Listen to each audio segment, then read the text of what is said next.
Hello नमस्कार दोस्तों, 30 minute GS में आपका एक बार फिर से बहुत बहुत स्वागत है।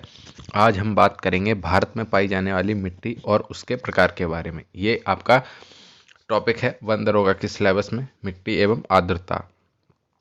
तो ये कुछ वितरण है, आप देख लीजिए।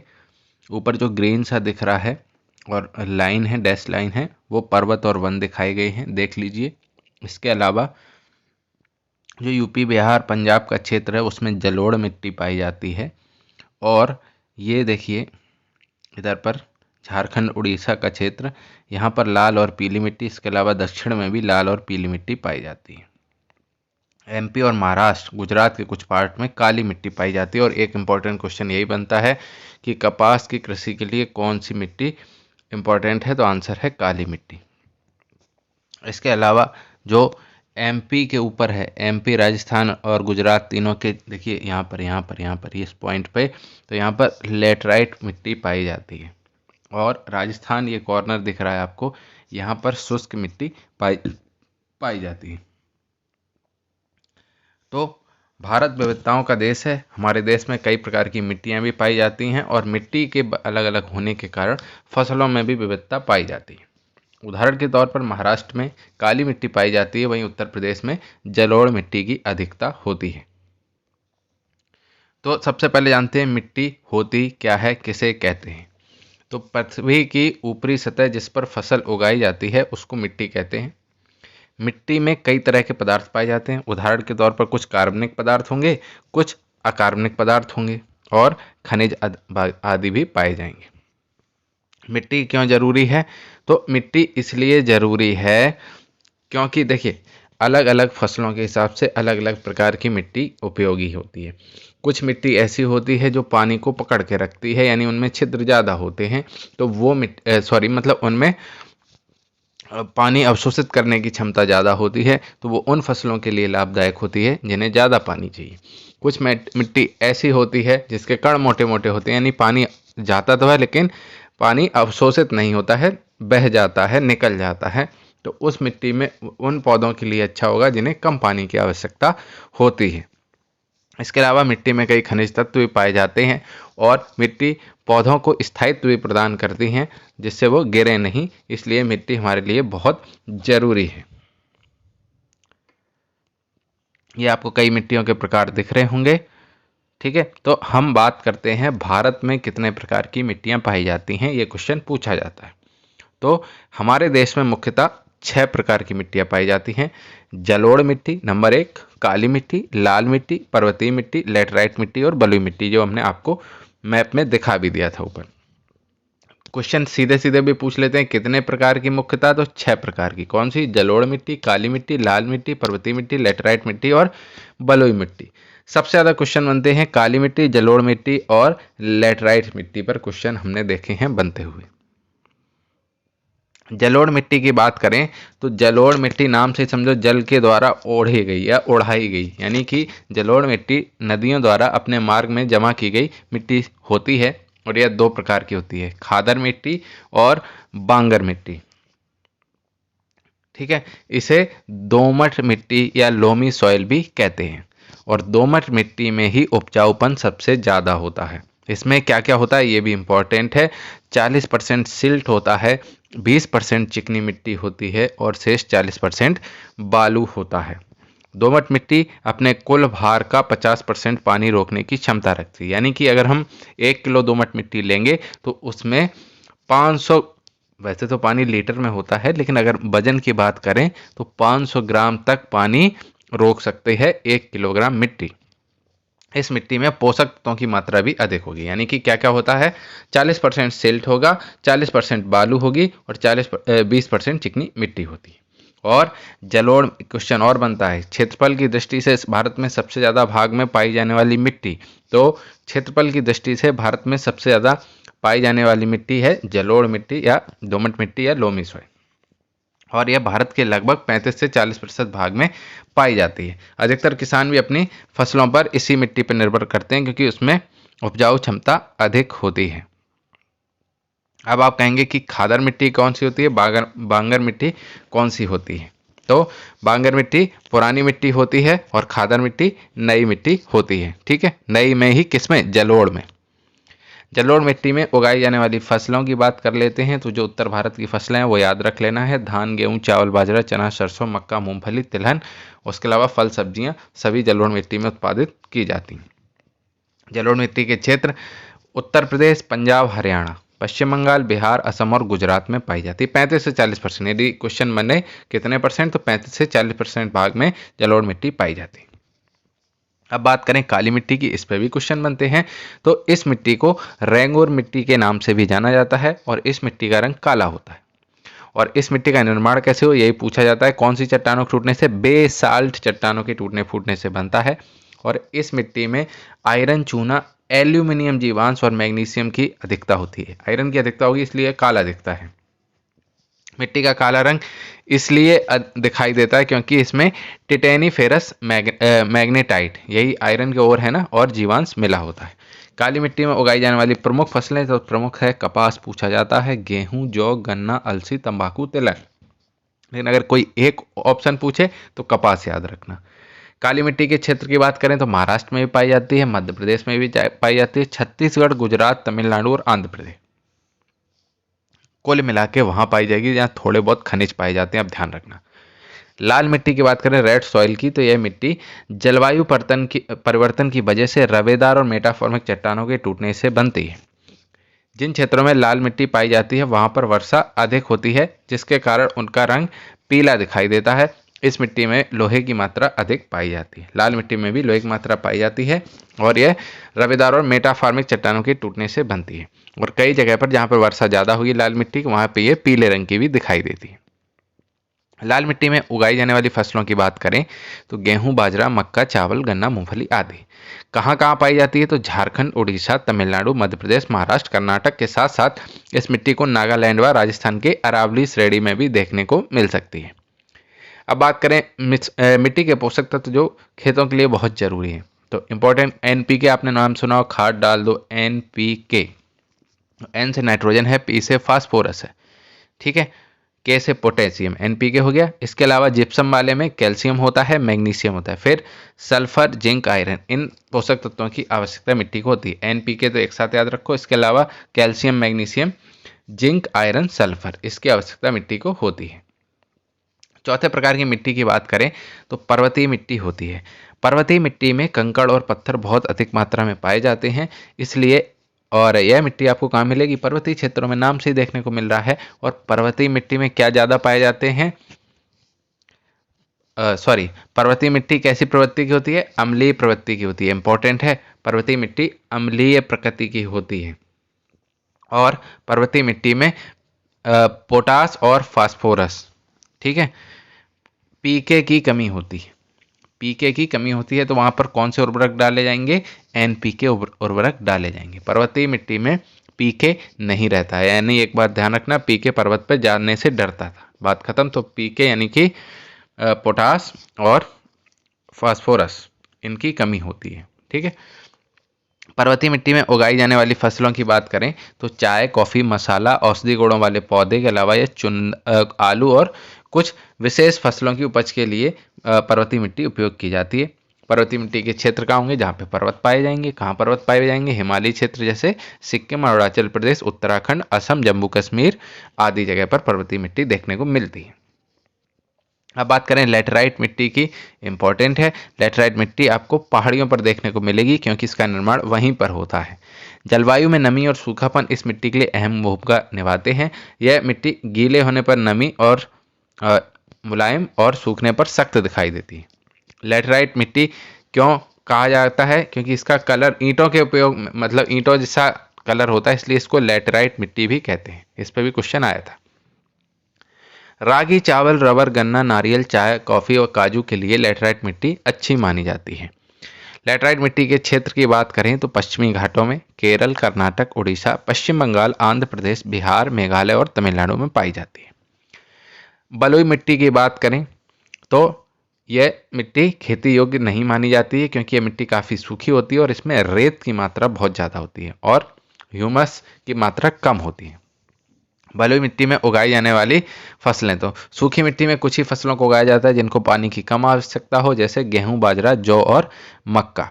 बलुई मिट्टी के क्षेत्र राजस्थान, गुजरात, हरियाणा और पंजाब के क्षेत्रों में ये मिट्टी पाई जाती है। अब बात करें भारत में पाई जाने वाली मिट्टियां कौन कौन सी हैं, तो आपको 6 तरह की मिट्टियां मुख्य रूप से हैं। और इसके अलावा अगर ओवरऑल बात करें तो जलोढ़ मिट्टी, पहाड़ी मिट्टी, रेगिस्तानी मिट्टी, लाल मिट्टी, काली मिट्टी, लेटराइट मिट्टी, पीट मिट्टी, लवड़ी और क्षारीय मिट्टी। और एक चीज़ आपको याद रखना है, पर्वतीय मिट्टी स्वभाव में अम्लीय होती है।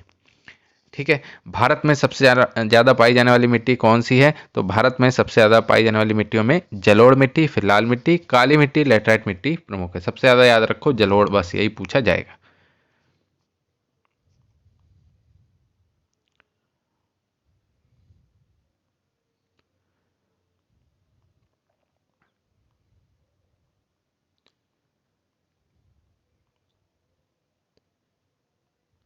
ठीक है, ये आपका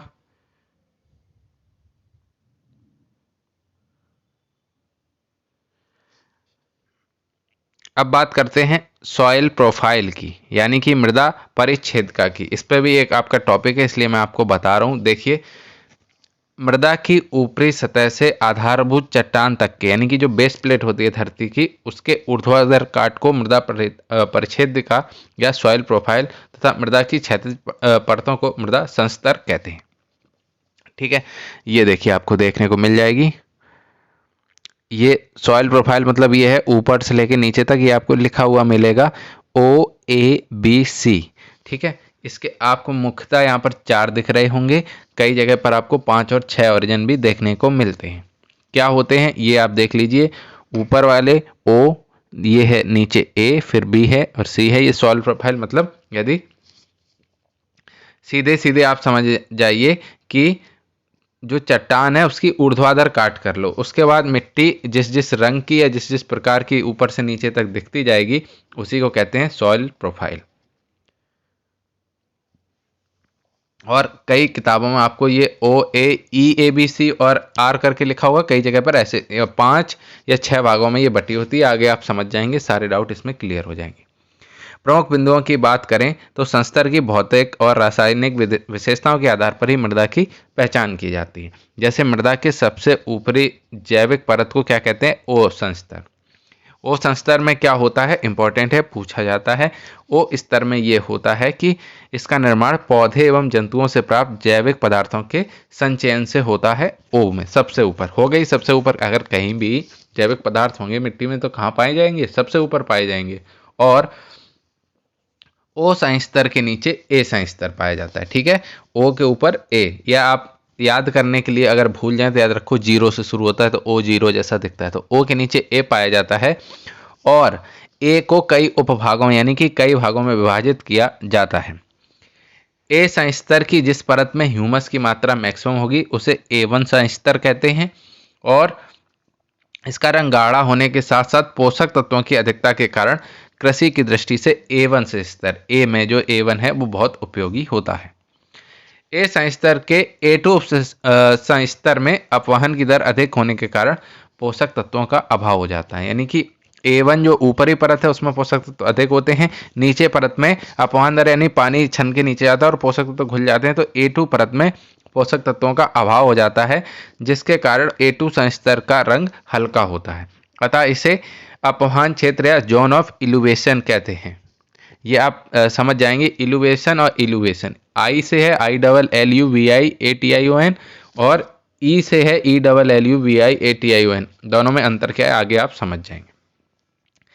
A3 B1 तथा B3 उपसंस्तरों को संक्रमण या ट्रांजिशन संस्तर कहते हैं, क्योंकि यहाँ एक साथ 2 संस्तरों की विशेषताएं देखने को मिलती हैं। अभी आप पढ़ लीजिए, आगे हम आपको ये समझा देंगे। मृदा की सबसे निचली परत को संस्तर कहते हैं, जहां मृदा निर्माणकारी प्रक्रिया का आंशिक प्रभाव होने के कारण मृदा का पूर्णतः विकास नहीं होता है, लेकिन थोड़े समय के बाद यानी कि जो मृदा निर्माण प्रक्रिया पूर्ण होने के बाद सी संस्तर बी में परिवर्तित हो जाता है। इसी प्रकार अन्य संस्तरों के परिवर्तन से ही मृदा की मोटाई में वृद्धि होती जाती है। मृदा का वर्गीकरण, अभी आपको इसमें कुछ ज़्यादा समझ में नहीं आएगा, यहीं आगे समझ में आ जाएगा इसी वीडियो में। मृदा का वर्गीकरण की बात करें तो क्षेत्रीय अथवा मंडलीय मृदा, यानी कि इस प्रकार की मृदा उचित जल निकास वाले मूल स्थान पर विकसित एवं वातावरण के साथ साम्यावस्था में होती है, वहीं पर पाई जाती है जहाँ की मृदा है वहीं पे। अंतः क्षेत्रीय अथवा अंतः प्रादेशिक मृदा, तो इस प्रकार की मृदा विभिन्न प्रदेशों में बिखरी हुई होती है। इस मृदा में जल प्रवाह की व्यवस्था नहीं होती है, जिस कारण से जलाक्रांति की स्थिति बनी रहती है। अक्षेत्रीय मृदा क्या होगी? अक्षेत्रीय मृदा का संबंध स्थानीयता से नहीं होता, बल्कि अपर्दन के कारकों के द्वारा प्रवाहित करके लाई गई होती है। जैसे मान लीजिए मृदा अपर्दन के द्वारा कहीं पर एक जगह पर मैदान है, उसके ठीक बगल में रेगिस्तान है, ठीक है, और अब क्या हुआ, आंधी चली तो पूरी रेगिस्तान की जो धूल है या रेत है वो उड़ के चली गई हरे भरे मैदान में। तो अब वो कैसी मृदा हो गई? जो उसके ऊपर की मृदा है रेतीली, वो हो गई अक्षेत्रीय मृदा, यानी उड़ा के या अपर्दन के अन्य कारकों से, जल से भी आती है, वायु से भी आती है, कई तरह से आ सकती है, तो वो होती है अक्षेत्रीय मृदा। और अक्षेत्रीय मृदा में संस्तरों का पूर्ण विकास नहीं होता, क्योंकि मृदा का विकास पूर्ण विकास तभी होगा जब क्षेत्रीय मृदा होगी, यानी कि आधार प्लेट होगी, फिर उसके ऊपर मृदा निर्माण की प्रक्रिया होगी, फिर वो दूसरे छोटे छोटे कणों में टूटेगा, फिर और छोटे छोटे कणों में टूटेगा, कई वर्षों के बाद संस्तर की ऊंचाई बढ़ती जाती है। अब बात करें सॉइल लेयर्स, जो अभी हम देख रहे थे OABCR हमने बताया था, अभी तक हमने देखा था OABC तक, तो वही मैं आपसे कह रहा हूं कि कहीं कहीं पर आपको OABC में बटा हुआ दिखेगा, कहीं पर OABCR में दिखेगा, अभी आपको OA और E भी दिखेगा, अभी देखते जाओ। तो सबसे ऊपर क्या होता है, सीधे सीधे याद रखो, यही क्वेश्चन बनते हैं, ज़्यादा अकल ना लगाओ। सबसे ऊपर ऑर्गेनिक मैटर होगा, ह्यूमस की मात्रा अधिक होगी। ए सरफेस में organic mixture with mineral water, यानी थोड़ी नमी भी पाई जाएगी और ऑर्गेनिक मिक्सचर भी पाया जाएगा। बी संस्तर में मिक्सचर ऑफ सैंड, सिल्ट और क्ले पाई जाएगी, और सी संस्तर पेरेंट रॉक होती है, और डी में अनवेदर्ड पेरेंट मटेरियल होता है, यानी डी में तो कोई चेंज होता ही नहीं है, केवल सी होता है पेरेंट रॉक, ठीक है। सी पेरेंट रॉक होता है जिससे मृदा का निर्माण शुरू होता है, और बाद में यही सी भी बी में बदलने लगता है, ठीक है। अब देखिए, अभी हमने आपसे क्या कहा था कि लेयर्स ऑफ सॉइल अलग अलग जगह पर आपको अलग अलग देंगे। अभी तक आप देख रहे थे OABC, फिर आपने देखा OABCR, अब देखो OAE और BCR, ये है। इसमें भी कुछ नहीं है, चीजें वही हैं, कुछ चेंज नहीं होगा। सबसे ऊपरी परत को O कह देंगे, उसके दूसरे परत को A परत कह देंगे, A के नीचे की परत को E कह देंगे, और B उसके बाद B, फिर C और R। सबसे पहले आपको ये पूछेंगे कि A और B के बीच की जो ट्रांजिशन परत या संक्रमण परत होती है उसे कौन सी परत कहते हैं, तो आप तुरंत बताएंगे E परत कहते हैं। और सबसे ऊपर की परत को क्या कहते हैं? O परत कहते हैं, ठीक है। और पेरेंट रॉक कौन सी होती है? C परत होती है। R में तो कुछ चेंज होता ही नहीं है, ठीक है, ये आपको याद रखना। अब इनमें अंतर क्या है आप देख लीजिए। मृदा किसे कहते हैं? सॉइल शब्द किससे बना है अब देख लेते हैं। अभी तक हमने परतें देख ली, अब समझ में आ जाएगा किस परत में क्या हो रहा है। तो सॉइल शब्द लैटिन भाषा के शब्द सोलम से लिया गया है, जिसका तात्पर्य है पृथ्वी की ऊपरी सतह। चयन को मृदा विज्ञान का जनक भी कहा जाता है। तो आप मृदा निर्माण की प्रक्रिया के बारे में बात कर लेते हैं कि मिट्टी बनती कैसे है।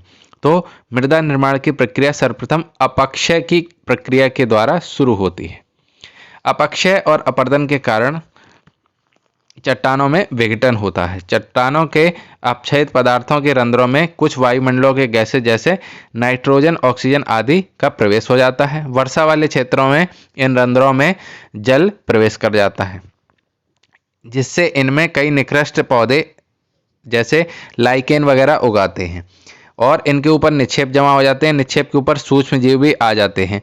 जीव एवं पौधे के मृत अवशेष बन जाते हैं। फिर उस पर धीरे धीरे घास उगती है, घास से धीरे धीरे झाड़ियाँ उगती हैं, फिर पौधे की जड़ें नीचे तक जाती हैं, और फिर जानवर क्या होंगे? बिल बनाने वाले जानवर बिल बनाएंगे, बिल में करेंगे खुदाई, फिर नीचे कड़ को वो ऊपर लाएंगे।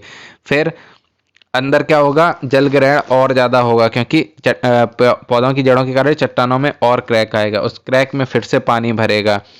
ठीक है, तो इस तरह से सिकुड़ती फैलती उसमें मृदा भी आ गई, जीव जंतु भी आ गए, छोटी छोटी घास होगी और फिर चट्टानें धीरे धीरे टूटने लगती हैं।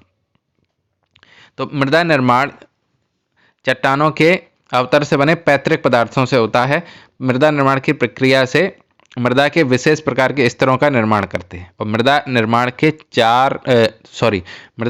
के निम्न चरण आप देख लीजिए। सबसे पहले ह्यूमिफिकेशन, दूसरा है निच्छालन तथा निक्षेपण, तीसरा है संस्तरीकरण, चौथा है कैल्सिफिकेशन डिकैल्सिफिकेशन, पांचवा है पॉडजलाइजेशन, छठा है लेटराइजेशन, सातवां है ग्लाइकरण और आठवां है लवणीकरण एवं क्षारीकरण। क्या है, कुछ भी अकल नहीं लगाओ, सीधे देखते जाओ। ह्यूमिफिकेशन की बात करें, किसे कहते हैं यही पूछा जाएगा। तो मृदा की ऊपरी सतह पर एकत्रित पत्तियों और पौधों के अन्य भाग, इसके अलावा मृतक जीव जंतु कार्बनिक पदार्थों का स्रोत है। इन कार्बनिक पदार्थों के संश्लेषण के संयुक्त प्रक्रम को ह्यूमिफिकेशन कहते हैं, जो ह्यूमस बनने की प्रक्रिया है। इस प्रकार यह क्रिया मृदा की सतह पर ह्यूमस की परत, जिसे ओसन स्तर कहते हैं, बनाने में सहायक होती है। और यह परत मुख्यतः कहाँ पाई जाएगी, जंगली क्षेत्रों में पाई जाएगी। अब बात करें निच्छालन तथा निक्षेपण की। इसमें क्या होता है, तो इस प्रक्रिया में मृदा की ऊपरी सतह के अवयव विलयन बनकर या निलंबन के रूप में से ऊपरी सतह से निकलकर निचले सतह में चले जाएंगे या बह जाएंगे। यानी कि जैसे आप पानी मिट्टी में डालते हो तो पानी नीचे की ओर जाता है ना, तो उसके प्रक्रिया के द्वारा जो ऊपर के सतह के अवयव हैं वो घुलकर नीचे की सतह में बह जाएंगे। अर्थात अवयवों का मृदा की ऊपरी सतह से निकलना निच्छालन कहलाता है। इसलिए ऊपरी सतह को निच्छाली संस्तर भी कहते हैं। संस्तरीकरण क्या होता है, यानी कि मृदा में सभी संस्तर का विकास हो जाए, वो कहलाता है संस्तरीकरण। अब बात करें, इंपॉर्टेंट है कैल्सिफिकेशन डीकैल्सिफिकेशन, याद रखना। तो कैल्सिफिकेशन का तात्पर्य है कि मृदा परिच्छेदिका में यानी सॉइल प्रोफाइल में कैल्शियम कार्बोनेट यानी कि CaCO3 का जमा हो जाना। यह CaCO3 अघुलनशील होता है और जिससे इसकी मात्रा लगातार बढ़ती जाती है। यह क्रिया मुख्यतः कम वर्षा वाले क्षेत्रों में तथा मृदा के पैतृक पदार्थों में क्षारों की मात्रा यानी कि बेस की मात्रा अधिक होगी, वहां पर यह प्रक्रिया ज़्यादा होती है कैल्सिफिकेशन। इस प्रकार लीचिंग के द्वारा मृदा से कैल्शियम कार्बोनेट का हटना डीकैल्सिफिकेशन कहलाता है। ठीक है, यानी कैल्शियम कार्बोनेट कैल्सिफिकेशन और लीचिंग के द्वारा मृदा से कैल्शियम कार्बोनेट हट जाए। अगर आ जाए तो कैल्सिफिकेशन, ऊपर आ जाए और अंदर चला जाए तो वो डीकैल्सिफिकेशन कहलाता है, जिसे लीचिंग भी कहते हैं। ह्यूमस किसे कहते हैं, मृत जैविक पदार्थ जिसके विघटन के पश्चात जो अंतिम उत्पाद प्राप्त होता है उसे ह्यूमस कहते हैं। इसका रंग गाढ़ा भूरा या काला तथा चिपचिपा होता है, जिसका स्वरूप संरचना विहीन होता है। इसकी उपस्थिति मृदा में या मृदा सतह के नीचे होती है और यह मृदा की उर्वरता को बनाए रखता है। अलग अलग मृदाओं में ह्यूमस की मात्रा अलग अलग होती है, इसीलिए उनका रंग भी अलग अलग होती है। अब बात करें मृदा निर्माण की प्रक्रियाओं को प्रभावित करने वाले कारकों के बारे में। तो नंबर 1 जलवायु है। तो जलवायु मृदा निर्माण में महत्वपूर्ण सक्रिय कारक है। उदाहरण के तौर पर वर्षा, वाष्पीकरण आदि पर निर्भर करता है कि कहाँ पर कैसी मृदा पाई जाएगी, वहाँ पर कौन से पोषक तत्व पाए। जैसे कहीं पर वर्षा कम होती है तो मृदा के ऊपरी स्तरों में ही पोषक तत्व पाए जाएंगे, और यदि वर्षा बहुत ज़्यादा होती है तो क्या हो जाएगा, डीकैल्सिफिकेशन हो जाएगा और ऊपर से जो भी उसमें तत्व हैं वो घुलकर मृदा की अंत स्तरों में पहुंच जाएंगे। अब बात करें पेरेंट सेल यानी कि मूल सेल की, तो मृदा निर्माण में मूल सेल एक निष्क्रिय नियंत्रण कारक है। मूल सेल मृदा के निर्माण में लगने वाले समय, उसके रासायनिक संगठन, बनावट, खनिज अंश और उर्वरता को भी प्रभावित करती है। यानी जिससे बने होगी उससे तो प्रभावित होगी ही। इसके बाद स्थलाकृति यानी उच्चावच की बात करें, यानी कि कैसी स्थलों की आकृति है, कैसी बनी हुई है।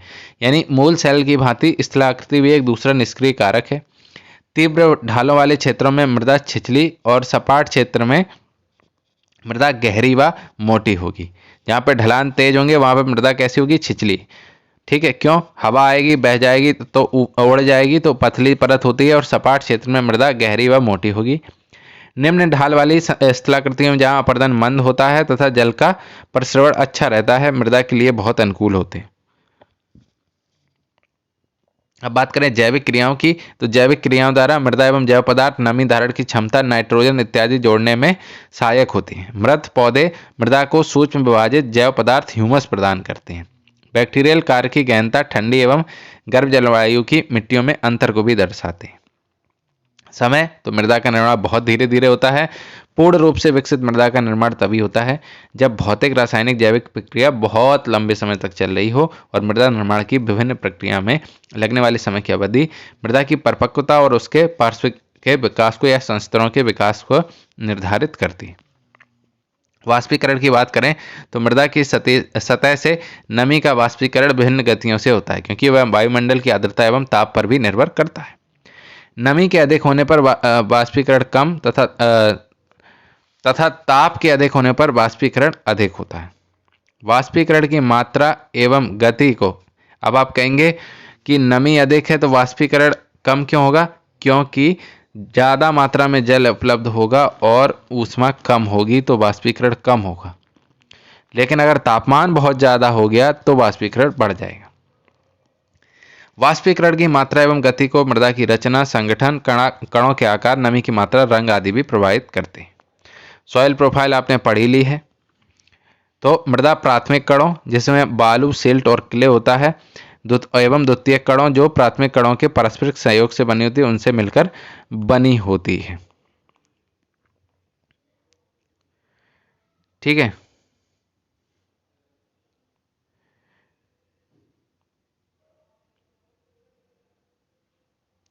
तो ओ हमने पहले भी बता दिया था कि ऊपर की परत होती है वो गहरे रंग की होती है और नीचे एक परत क्रमशः हल्के रंग की होती जाती है। ठीक है। और वन भूमि में ओ हॉरिजन भी पाया जाता है, ओ परत भी पाई जाती है जो सबसे ऊपर की परत होती है। ऊपर की लेयर में कार्बनिक पदार्थों की मात्रा अधिक होगी और नीचे की लेयर में कार्बनिक पदार्थों की मात्रा कम होती चली जाती है। ठीक है। अब महत्वपूर्ण बिंदुओं की बात कर देते हैं कि सॉइल हॉरिजॉन को अन्य नामों से भी संबोधित किया जाता है, जैसे लेयर, जोन, परत, संस्तर। इन सभी नामों से कंफ्यूज नहीं होना चाहिए, एक ही मतलब होता है। अब बात करें इंपॉर्टेंट सोलम। सोलम किसे कहते हैं? तो ए हॉरिजन प्लस बी हॉरिजन को संयुक्त रूप से सोलम कहते हैं। सोलम परत मृदा प्रोफाइल की ऊपरी भाग है जो पौधों की जड़ों से प्रभावित होती है। ठीक है। सोलम मतलब ए हॉरिजन और बी हॉरिजन। अब आप कहेंगे क्या ओ भी शामिल? हाँ, जहाँ पर ओ पाया जाता है वहाँ पे ओ भी होगा, लेकिन जनरली ए और बी। तो कहेंगे आपकी इसमें ई भी तो आता है बीच में। हाँ, ये भी शामिल हो जाएगा, ई तो बी के बीच में ही ना। तो ओ ए ई बी सारे को मिला के बनता है सोलम। अगर ऑप्शन में आपको ए और बी ही दिए जाएं तो ए बी टिक लगा देना, ओ ए बी दिए जाएं तो ओ ए बी टिक लगा देना, ओ ए ई बी दे दिए जाएं तो उसको टिक लगा देना। बी से नीचे नहीं बढ़ना, यानी कि सी और आर सोलम में शामिल नहीं होते हैं। सिंपल सी बात है। सोलम को जड़ कैसे प्रभावित करती है? तो पौधे की जो जड़ें होती हैं वो सोलम परत में ही फैलती हैं और सोलम परत से पोषक तत्वों और जलों को ग्रहण करते हैं। तो जिसके कारण जहाँ पर वो पौधा या वृक्ष होता है वहाँ पर पोषक तत्वों और जल की कमी हो जाती है तथा पौधों की जड़ों से रसायनों का भी स्राव होता है, जिसके कारण मृदा के कण टूटते हैं, जिसे सॉइल वेदरिंग भी कहा जाता है। अतः इस प्रकार की क्रियाओं में सोलम परत पौधे की जड़ों के द्वारा प्रभावित हो जाती है। सोलम परत की कोई निश्चित मोटाई नहीं होती है, इसकी मोटाई अलग अलग स्थानों पर अलग अलग होती है। सॉइल ओरिजिन हमने बता दिया आपको, ओ ए ई बी सी। अगर आप बेसिक अगर कोई मोटी बुद्धि वाला पूछेगा तो आप बता देना उसको सीधे सीधे ओ ए बी सी। अगर आपको थोड़ा ठीक ठाक आदमी मिले तो कह देना ओ ए ई बी सी, और ज़्यादा समझदार मिले कहेगा और बताओ तो ओ ए ई बी सी और आर की बात कर लेना। ठीक है। कुछ किताबों में सिर्फ 4 प्रमुख हॉरिजन बताए हैं। ई हॉरिजन को प्रमुख हॉरिजन में नहीं गिना जाता है। कैसे नहीं गिना जाता है आप आगे पढ़ेंगे। ओ हॉरिजन की बात करें तो ऑर्गेनिक हॉरिजन एवं मिनरल सॉइल। तो हिंदी भाषा में कहा जाए तो खनिज मृदा के ऊपर जो ऑर्गेनिक लेयर पाई जाती है उसे ही ओ हॉरिजन कहते हैं। वनों की मृदाओं में ऊपरी सतह पर ओ हॉरिजन पाया जाता है। पेड़ पौधे और उनकी पत्तियां मृदा सतह पर गिरकर सड़ जाती हैं और ओ संस्तर का निर्माण करती हैं। एक चीज और याद रखना है, वनों के जो पत्तियां गिर जाती हैं वहां पर मिट्टी को एसिडिक बनाती हैं। ओ ऑरिजन केवल और केवल वन भूमि में पाया जाता है और कृषि भूमि में अनुपस्थित रहता है। इंपॉर्टेंट है, ये हॉरिजन ही इंपॉर्टेंट है। ए हॉरिजन की बात करें, ठीक है, तो कृषि क्षेत्र में सबसे ऊपरी परत ए हॉरिजन होती है। मृदा की सबसे ऊपरी परत है जो वन भूमियों को छोड़कर सभी प्रकार की भूमियों में पाई जाती हैं और सभी प्रकार की कृषि क्रियाएं इसी लेयर में की जाती हैं, ए हॉरिजन में। ठीक है, क्वेश्चन बनता है कि सभी प्रकार की कृषि क्रियाएं किस लेयर में, ए हॉरिजन में की जाती हैं। इसमें आंशिक रूप से कार्बनिक पदार्थ मिलते हैं, इसलिए इसका रंग डार्क होता है। फिर बात करें ई हॉरिजन की, तो ई हॉरिजन, ए हॉरिजन की जो निचली परत होती है उसे ही A2 हॉरिजन अथवा ई हॉरिजन नाम दे दिया जाता है। यानी कि ए हॉरिजन में दो परत A1 और A2, तो ऊपर वाली परत A1 हो गई, नीचे वाली परत A2 हो गई, तो या तो उसको A2 नाम दे दो या फिर कह दो उसको ई हॉरिजन। ठीक है, इसलिए ए प्लस ई हॉरिजन को संयुक्त रूप से केवल एक ही हॉरिजन कई लोग मान लेते हैं। इस हॉरिजन को वॉशिंग आउट जोन इंपॉर्टेंट है और मैक्सिमम लीचिंग जोन और मैक्सिमम इलुवेशन जोन भी कहते हैं। ई है, ई एग्जिट वाला ई है, इसीलिए याद रखना ई और आई का अंतर आता है। इलुवेशन जोन भी कहते हैं क्योंकि हॉरिजन से न्यूट्रिएंट्स और सिसकी ऑक्साइड गतिशील होकर निच्छालित यानी लीच आउट होकर यानी नीचे चले जाते हैं, रिस के नीचे चले गए। ई से याद रखना इलुवेशन एग्जिट हो जाते हैं। और सिसकी ऑक्साइड किसे कहते हैं, आयरन और एल्यूमिनियम के ऑक्साइड को। ठीक है, आयरन इंपॉर्टेंट है, FeAl यानी फेरस यानी आयरन, Al यानी कि एल्यूमिनियम के ऑक्साइड को। तो जल मिट्टी के ऊपरी संस्तर पर से होते हुए बहुत से रासायनिक द्रव्यों को लेते हुए नीचे के संस्तर में आ जाता है और वहां मिट्टी के साथ मिलकर अनेक रासायनिक क्रियाओं के द्वारा मिट्टी का रंग बदल देता है। इस तरह ऊपरी लेयर से अवयव निचले लेयर में चले जाते हैं। अब बात करें बी हॉरिजन की, तो सभी प्रकार के कॉन्स्टिट्यूएंट्स जैसे न्यूट्रिएंट्स, सिसकी ऑक्साइड, लवण आदि बी हॉरिजन में पाए आकर एकत्रित हो जाते हैं। ए से रिश्ते हैं और बी में जाके एकत्रित हो जाते हैं, इसलिए इस हॉरिजन को मैक्सिमम एक्यूमुलेशन और इलुवेशन है। ऊपर क्या था, ELLUVIATION और ये क्या है, ILLUVIATION। यानी कि याद कैसे रखोगे, ऊपर से एग्जिट हो रहे हैं पोषक तत्व तो ई से शुरू है और बी में इनलेट हो रहे हैं यानी कि अंदर आ रहे हैं तो आई से शुरू है। इस हॉरिजन को सब सॉइल हॉरिजन भी कहते हैं। क्यों, क्योंकि कृषि क्रियाएं संभव नहीं होती। तो क्वेश्चन बनता है कौन सी परत में कृषि क्रियाएं संभव होती हैं, तो परत का नाम है ए हॉरिजन। कौन सी परत केवल वनों में पाई जाती है, तो आंसर है ओ हॉरिजन। और इसके अलावा आपसे पूछ सकता है कि ई संस्तर किसे कहते हैं, तो ए संस्तर की जो दूसरी परत होती है A2 परत, उसी को ई संस्तर कहते हैं। ई संस्तर में पोषक तत्वों की कमी होती है लेकिन होते हैं थोड़े से, और बी संस्तर में सब कुछ रिस के आ जाते हैं, इसीलिए बी संस्तर को इलुवेशन जोन भी कहते हैं। अब बात करें सी हॉरिजन को, तो यह अल्प विकसित मृदा का संस्तर है जिसे पेरेंट मैटर हॉरिजन भी कहते हैं। इस हॉरिजन में पेरेंट मटेरियल पाया जाता है यानी कि जिससे आगे चलकर सॉइल का निर्माण होता है। एलिवेशन जोन होता क्या है, एलिवेशन जोन यह सॉइल लेयर हॉरिजन जहां से पोषक तत्व तथा अन्य अवयव लीच आउट होकर निचली परत में चले जाएं, उसी को एलिवेशन जोन कहते हैं और ए हॉरिजन को एलिवेशन जोन कहा जाता है। अब बात करें इलुवेशन जोन की, तो यह सॉइल लेयर हॉरिजन जहां पर लीच आउट होने वाले तत्व यानी कि रिसने वाले तत्व आकर जमा हो जाएं तो उसे कहते हैं इलुविएशन जोन, और बी हॉरिजन को इलुविएशन जोन कहा जाता है। खेती के लिए कौन सा जोन हॉरिजन महत्वपूर्ण है, फिर बता रहे हैं। ए हॉरिजन कृषि के लिए सबसे महत्वपूर्ण हॉरिजन है क्योंकि ए हॉरिजन में पाई जाने वाले पोषक तत्वों के विकास के लिए बेहद जरूरी होते हैं और सभी प्रकार के कल्टीवेटेड लैंड में ए हॉरिजन पाया जाता है। इसके अलावा अगर कोई पूछ ले कि वृक्षों की जड़ें, जो बड़े वृक्ष होते हैं उनकी जड़ें कहाँ तक होती हैं, तो केवल बी हॉरिजन तक पाई जाती हैं। ठीक है, अब कंक्लूजन की बात कर लें तो सॉइल को वर्टिकली काटने पर सॉइल में डिफरेंट प्रकार के जो लेयर्स पाए जाते हैं उसे ही हॉरिजन्स या संस्तर कहते हैं। इन सभी हॉरिजन्स को कंबाइंड रूप से सॉइल प्रोफाइल कहा जाता है। सॉइल में 5 तरह के हॉरिजन्स पाए जाते हैं मुख्यतः, कई जगह आपको 4 देंगे, कई जगह 5 देंगे, कई जगह 6 देंगे, लेकिन ओवरऑल कंक्लूजन की बात करें तो आप 5 याद रखोगे। कौन कौन से, ओ हॉरिजन, ए हॉरिजन, ई हॉरिजन और बी हॉरिजन और सी हॉरिजन।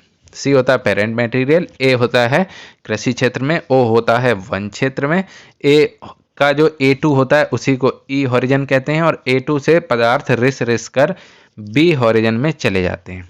ठीक है, तो A से इल्यूवेशन जोन होता है और B क्या होता है, ILLU वाला एलिवेशन जोन कहा जाता है। और ऊपर से नीचे तक मृदा का रंग हल्का हल्का होता जाता है क्योंकि कार्बनिक पदार्थों की कमी होती चली जाती।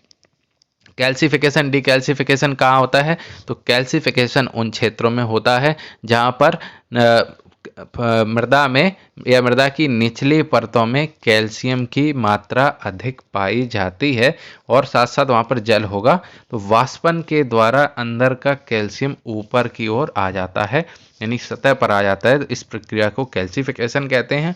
और जिस प्रक्रिया में जहाँ पर पहले ऊपर के संस्तर में कैल्शियम कार्बोनेट की मात्रा अधिक हो और वह पानी के द्वारा रिस रिस कर नीचे चला जाए, तो उस प्रक्रिया को डीकैल्सिफिकेशन कहा जाता है। तो यहाँ पर यह वीडियो आपका कंप्लीट होता है। बहुत बहुत धन्यवाद। चैनल को सब्सक्राइब नहीं किया है तो कर लीजिए, सॉइल इसमें कंप्लीट हो गई।